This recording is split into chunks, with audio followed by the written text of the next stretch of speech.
Pushpa 2 cinema box office వద్ద వసూళ్ల tsunami సృష్టిస్తోంది.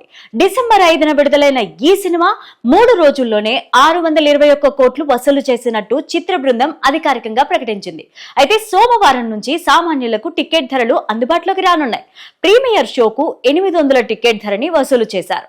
December 9 నుంచి 16 వరకు సింగిల్ స్క్రీన్ లో 105 రూపాయలు, మల్టీప్లెక్స్ లో 150 రూపాయల పెంపునకు ప్రభుత్వం అయితే అనుమతించింది. నైజాంలో పెంచిన ధరలతో పోలిస్తే టికెట్ ధరలు ఇంకాస్త తగ్గినట్టు బుక్ మై షోలో చూపిస్తోంది. ఇక సింగిల్ స్క్రీన్ లో టికెట్ ధర 200, ఫస్ట్ క్లాస్ టికెట్ ధర 140, సెకండ్ క్లాస్ 80 రూపాయలు ఉండగా మల్టీప్లెక్స్ లో అయితే 395 చూపిస్తోంది. తగ్గిన ధరలతో మరింత మంది ప్రేక్షకులు థియేటర్లకు వచ్చే ఛాన్స్ ఉంది. ఇక మరోవైపు ఇప్పటి వరకు ఏ హిందీ మూవీ సాధించిన రికార్డును పుష్ప 2 సాధించింది. ఇక నార్త్ అమెరికాలో ఏకంగా $8.3 మిలియన్ రాబట్టింది. తగ్గిన ధరలతో థియేటర్లకు సినీ ప్రియులు భారీగా వచ్చే ఛాన్స్ ఉంది. అయితే తగ్గిన టికెట్ ధరతో ఈ వీకెండ్ ఎలాంటి వసూళ్లను రాబడుతుందో వెయిట్ చేసి చూడాలి.